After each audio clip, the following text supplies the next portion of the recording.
Jean-Luc Mélenchon, bonjour, bienvenue au micro d'Inter, ancien candidat à la présidentielle, chef de file de la France Insoumise et coprésident de l'Institut La Boétie.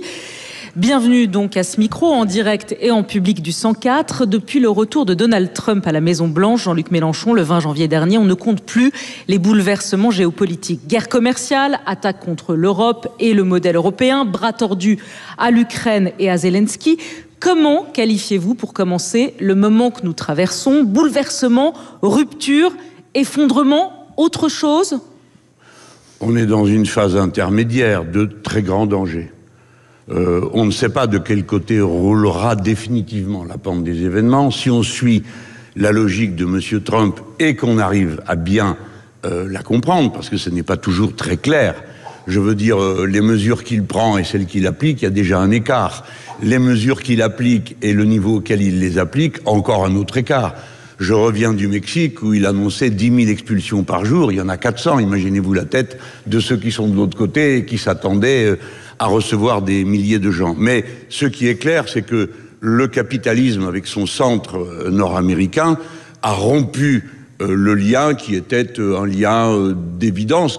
Il ne l'était pas, mais en tout cas, c'était présenté comme ça, entre la démocratie, ses formes, et le projet de liberté, qui était celui qu'annonçait le capitalisme. Donc, on est d'abord dans un moment de crise du système lui-même. Alors, il est dangereux. En ce moment même, la situation est plus dangereuse que jamais, parce que on a commencé un processus de paix, et que dans les derniers mètres d'un processus de paix, ou en tout cas, quand on est entré dans un processus de cessez-le-feu, il y a toujours les exagérés de chaque camp qui veulent mettre à profit cette ultime période pour grignoter les kilomètres carrés qu'il faut reprendre avant que s'arrête la ligne de front. Et nous, les Européens, nous sommes certainement les plus inconséquents de tous les protagonistes de cette histoire. On va parler des Européens, mais sur l'Ukraine, sur le cessez-le-feu. Oui, à l'issue des discussions en Arabie Saoudite avec les Américains, l'Ukraine a accepté une proposition américaine de cessez-le-feu immédiat, 30 jours, qui sera soumise à la Russie dans les prochains jours.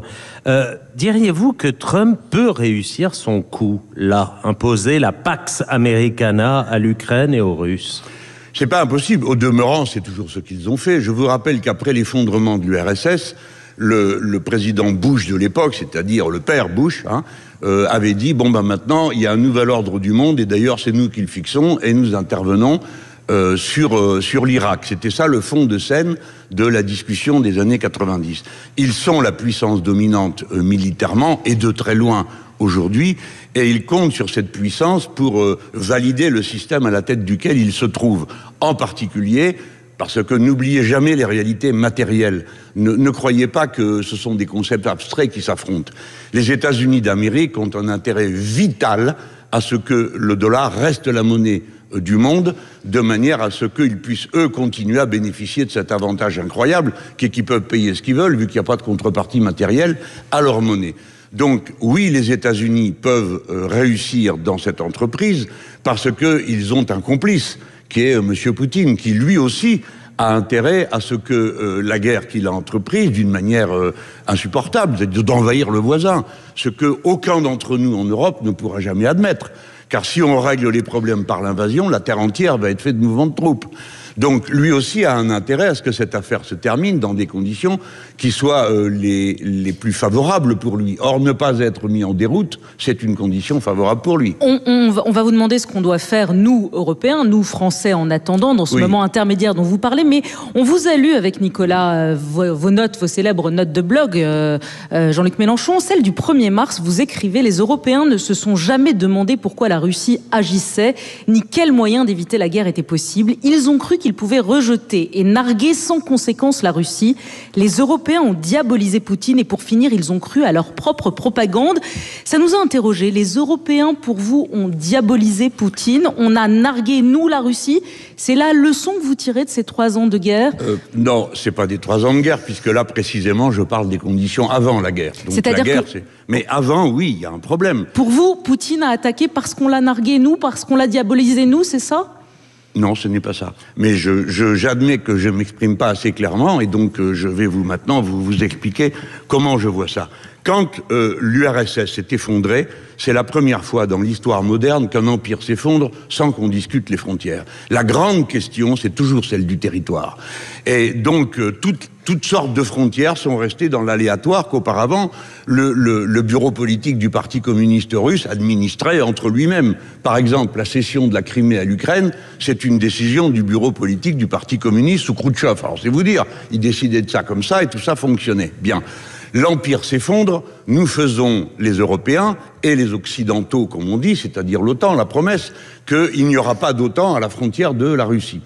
On conçoit que les Russes soient très attachés à ça, puisque dans le moment, ils sortaient du système soviétique. Et ensuite, dans la période qui a suivi, il y a eu beaucoup de gestes de la part des dirigeants russes, quels qu'ils aient été, pour se rapprocher de, pardon, c'est mon opinion, le lieu auquel ils doivent se rattacher, l'Europe. Pour ma part, je considère que la Russie est un pays européen et que donc on aurait dû l'accompagner dans cette transition. On a fait le contraire. Il y a eu des gestes, il y a eu plein de gestes. On a reçu Vladimir Poutine, il était invité au G7, oui, progressivement... On a fait des gestes, non? Il n'y en a pas eu, non? C'est pas l'analyse que j'ai. Inviter des gens à venir à Versailles, tout ça, c'est de la gesticulation. Les gens sérieux se basent toujours sur des choses sérieuses. Les choses sérieuses, c'est les alliances, les frontières et les échanges matériels.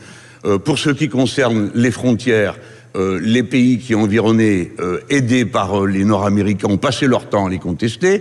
Bref, je ne veux pas leur donner tous les torts, puisque, en définitive, l'agressivité de M. Poutine a été prouvée. Mais mettez-vous, si vous me faisiez ça à moi, par exemple, président de la République française, d'installer tout autour de la République française une alliance hostile, pardon, mais il est vraisemblable que je trouverai le moyen d'essayer de briser mais ce front. Vous semblez dire, et c'est vrai, vous semblez assumer un point de vue qui n'est pas majoritaire, mais que, en gros, c'est les pays limitrophes qui ont provoqué Poutine, et c'est pour ça qu'il a envahi, comme si lui, il n'avait pas déjà envahi en 2014 le Donbass, la Crimée, etc. C'est-à-dire que la notion de frontière est très floue chez Vladimir Poutine aussi, non?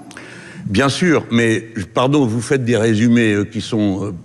pas trop acceptable. Ce que j'en ai dit concerne la période précédente, Madame Salamé, lorsque nous avons refusé de répondre. Par exemple, nous lui disons, il n'y aura pas d'OTAN à la frontière de la Russie, et nous permettons qu'un après l'autre, tous les pays qui entrent dans l'Union européenne entrent dans l'OTAN. Et ensuite, on a annoncé, peut-être que vous n'avez pas été attentive à ce point, mais en 2008, Madame Salamé, en 2008, à Budapest, l'OTAN se réunit, l'Union européenne est là, et il décide que l'Ukraine et la Géorgie, qui sont deux pays frontaliers de la Russie, vont pouvoir adhérer à l'OTAN. En 2008, j'ai écrit que c'était une déclaration qui conduirait au choc. En 2008. Entre-temps, dans la logique, lorsque les Russes se sont aperçus qu'il n'y avait aucune ouverture possible côté européen, ils ont pris d'autres décisions que je n'approuve pas. Je ne suis pas d'accord avec le fait qu'ils soient entrés en Crimée, je ne suis pas d'accord avec le fait qu'ils soient entrés dans le Donbass,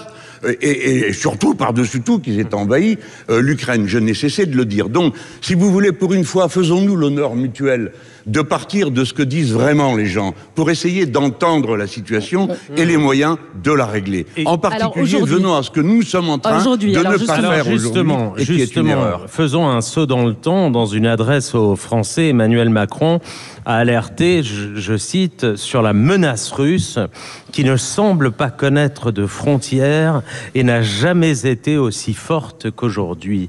C'est une fin de citation. Il a tort sur ce point, selon vous? Je pense qu'il a tort de faire cette gesticulation. Parce que là, vous n'avez pas été au bout de la citation, mais à un moment donné, il dit que les Russes ont attaqué nos hôpitaux. Vous vous en souvenez? Ça vous fait rien?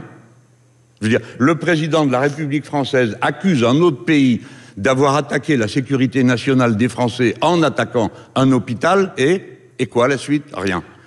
Ça a été prouvé que des hackers russes ont attaqué l'hôpital de Corbeil-Essonnes notamment. Non, je vais vous expliquer comment ça se passe dans les relations internationales. Personne ne situe jamais l'origine d'une attaque dans un État. Si vous dites « ce sont les Russes qui ont attaqué mon hôpital, donc la France a été attaquée », elle doit répliquer. Pourquoi elle doit répliquer? Parce que c'est sa doctrine de base. Elle ne permet pas qu'on l'agresse, si peu que ce soit.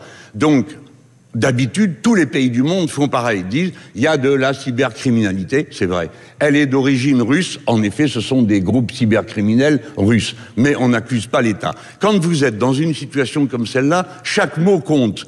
Et vous indiquez à l'adversaire, vous lui donnez des indications. Si vous dites, vous m'attaquez à un hôpital russe, je vous ai vu, français, je vous ai vu, vous êtes pris, et que vous ne faites rien, alors l'adversaire se dit, celui-là, j'en fais ce que je veux. On a plein de questions à vous poser, on voudrait prendre aussi une question de la salle, mais question courte. On reviendra sur les Européens. D'ici là, justement, est-ce qu'il faut continuer et même augmenter en ce moment même notre aide militaire aux Ukrainiens, alors que vous l'avez dit vous-même, ça bouge, le front bouge, les Russes prennent des villages et des villes. Est-ce qu'on doit augmenter nos armes aux Ukrainiens ou vous y êtes opposé? Mais je suis opposé aux tirs en profondeur. Et je mets en alerte tous ceux qui s'amusent à la guerre de studio. Les tirs en profondeur sur la Russie égalent la réplique. Nous, les Français, nous sommes un pays extrêmement vulnérable. Il suffit d'un coup à La Hague, un coup sur la centrale de Nogent ou un coup dans la vallée du Rhône et il n'y a plus de France. Vous comprenez?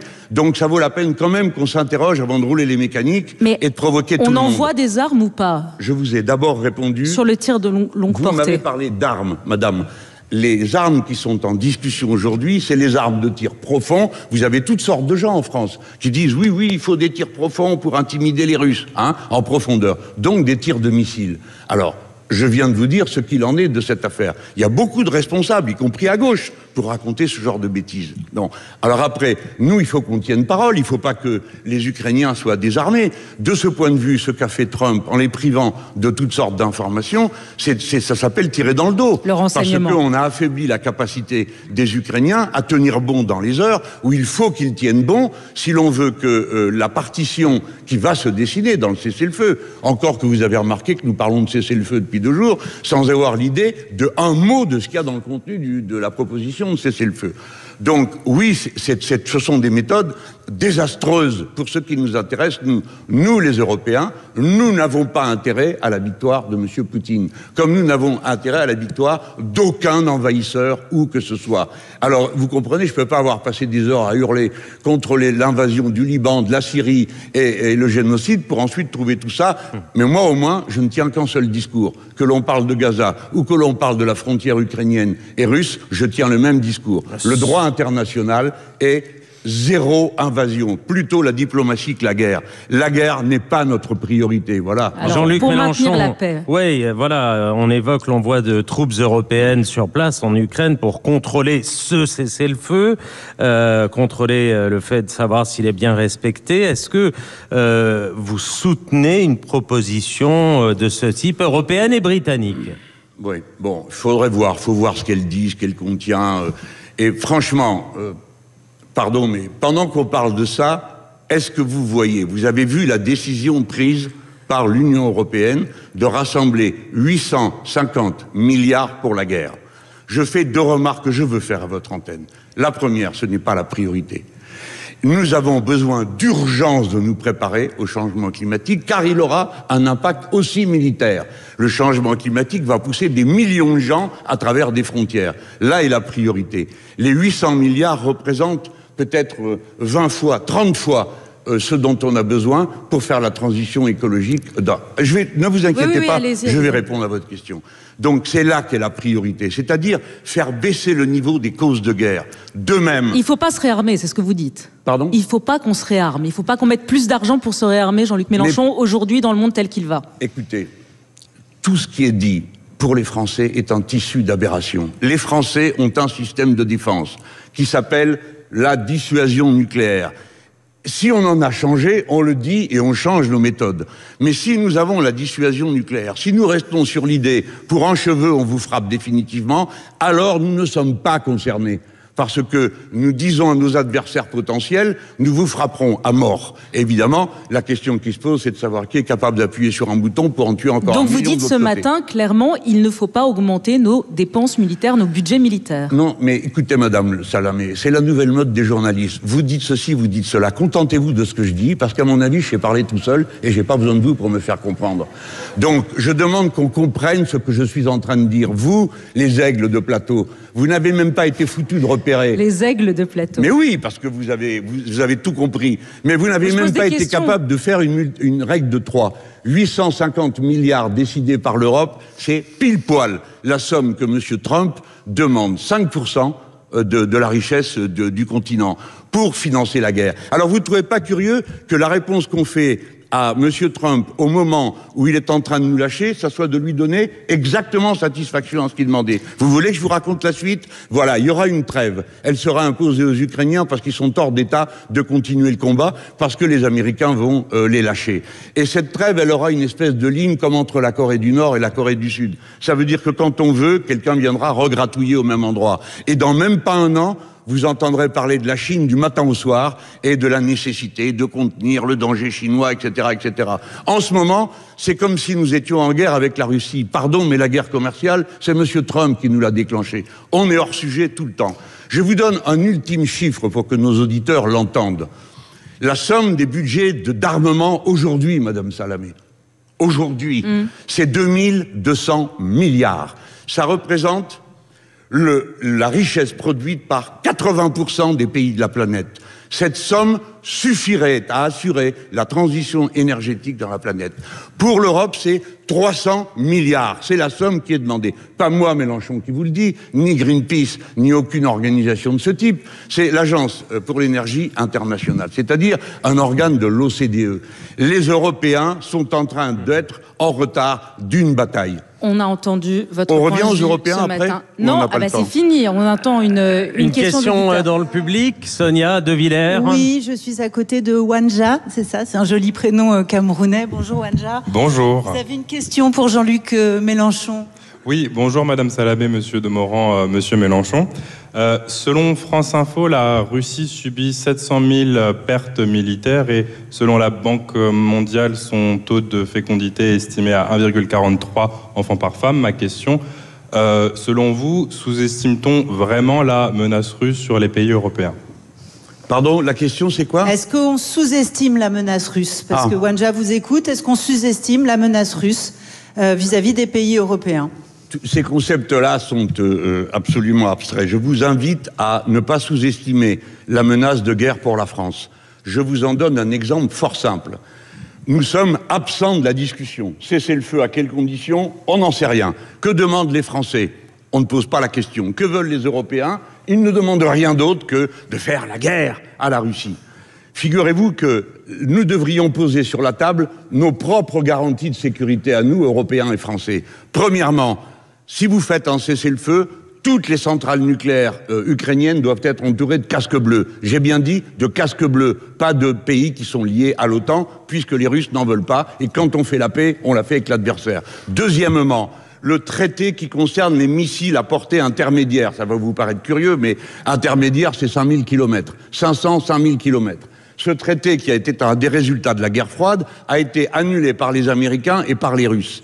Nous devons faire baisser les causes de guerre. Donc, si j'avais moi à m'en occuper, je dirais, je demande le rétablissement de ce traité. Personne ne doit pouvoir, depuis la Russie, tirer sur la France ou tirer sur les pays intermédiaires.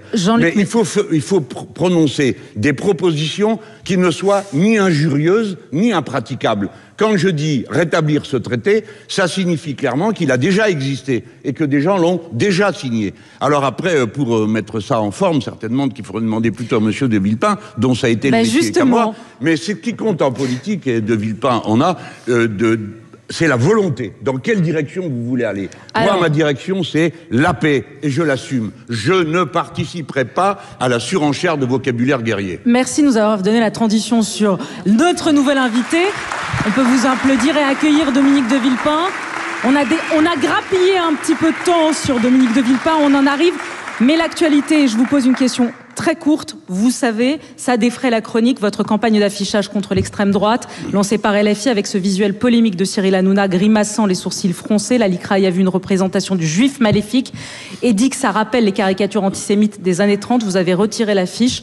Les avocats de Cyril Hanouna ont annoncé saisir la justice. Cette affiche était-elle une erreur? Question simple. Écoutez, moi j'ai découvert ça hier soir en rentrant devant Corex, l'entreprise je voulais défendre, je mettais au pied du mur les baratins du gouvernement sur la souveraineté nationale et l'abandon d'une industrie qui a à voir avec la guerre. Je ne l'ai pas vu. C'est une habitude des réseaux d'extrême droite. Maintenant, bon, moi, ce que je dis à mes camarades, vérifiez. Il va falloir vérifier tout le temps la religion des gens qu'on caricature. Et surtout que nous n'avons pas le droit de ces caricatures. Parce que des caricatures sur M. Hanouna, il y en a qui sont 1000 fois pires dans le journal Charlie. Mais eux ne sont pas la cible des réseaux d'extrême droite. Nous ne sommes pas antisémites. Et le fait que vous relayez la propagande des réseaux d'extrême droite, parce que c'est eux qui ont commencé, leur rend un service dont je suis certain d'ailleurs que vous ne vous rendez pas compte de l'intensité. Ils sont heureux, là, ils pavoisent, parce qu'ils obtiennent qu'une fois de plus nous soyons mis en cause. Et quand eux ont fait un site Facebook dans lequel il y avait des députés du Rassemblement national et des dirigeants qui, à longueur de journée, mettaient des insultes racistes et des insultes antisémites. On en a parlé, Jean-Luc Mélenchon. Ouais, cette affiche était une erreur ou pas? Alors, par pitié, lâchez-nous. Occupez-vous de ce qu'on raconte vraiment, de ce qu'on dit vraiment, de ce qu'on propose. Dites-nous, vous vous trompez, mais arrêtez avec ce cirque des antisémites, et puis les caricatures, le nez est trop long, les cheveux sont trop courts, enfin tout ça n'a aucun sens. Nous n'avons rien à voir avec le racisme, et le 22 mars d'ailleurs, on manifeste contre le racisme. Ils viendront, j'espère. Merci Jean-Luc Mélenchon d'avoir été au micro d'Inter.